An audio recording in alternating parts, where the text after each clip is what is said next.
Today's music legend that you should know is Teo Macero.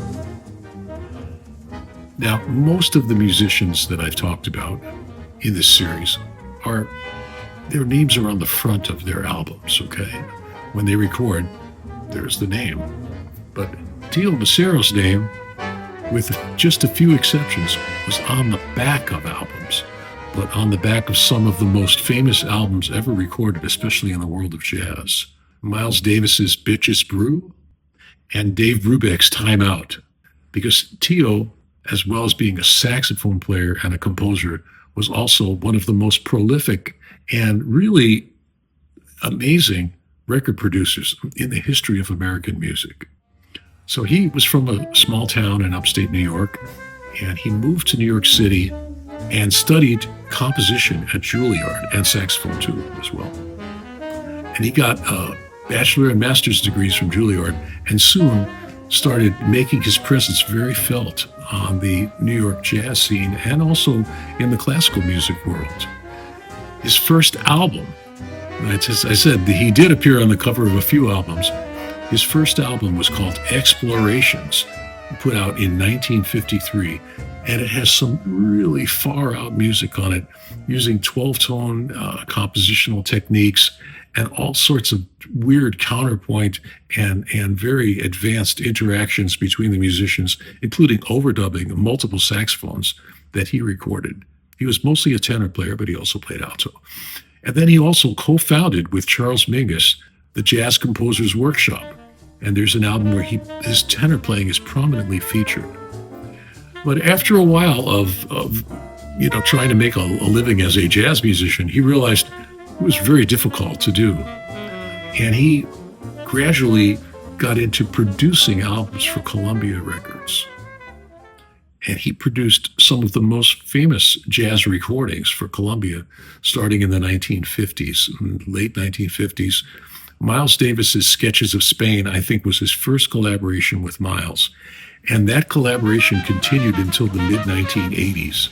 And all the classic Miles Davis recordings on Columbia were produced by Teo. And Teo had a very incredibly fruitful but contentious relationship with Miles, because Miles was, not an easy person. And Teo was this really feisty Italian who wouldn't back down from anyone. And you can see this. There's a whole bunch of fantastic interviews with him that you can find on YouTube toward the end of his life, where he just reminisces about working with all of these people. So he produced Bitches Brew in 1970. And one of Teo's great skills was being a composer of orchestral music, all different kinds of stuff. He had a very, very keen ear. And so he could take tapes from multiple recording sessions and splice them together and in a very, very coherent manner. And there's a lot of that went on in the Bitches Brew recording, as well as some of Miles' other recordings where he was making the transition to what's called fusion. This was revolutionary at the time. And Teo's tape editing skills and his incredible ears and his dedication to putting out a fantastic product were legendary in the music world. And also, as I mentioned, he produced the Dave Brubeck album, Time Out, which included Take 5, the first million-selling single in the history of jazz, first million-selling album, I think, in the history of jazz.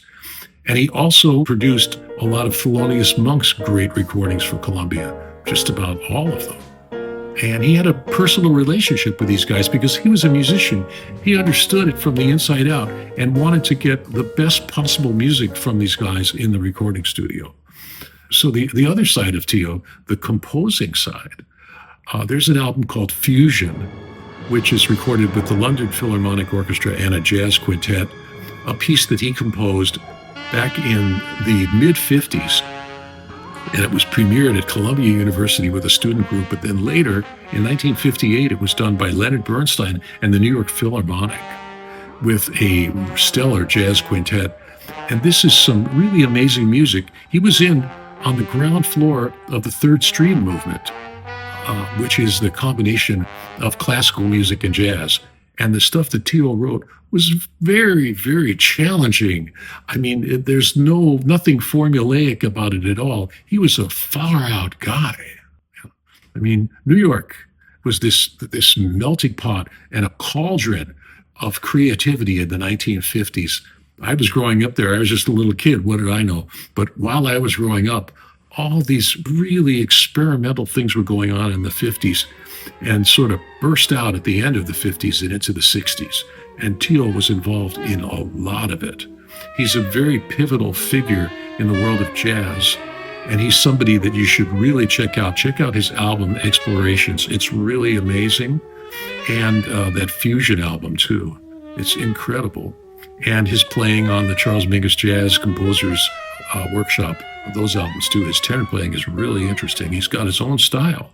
So Teo Macero, someone you should really make yourself familiar with. And he has my unlimited respect for a lifetime of pioneering work that he did.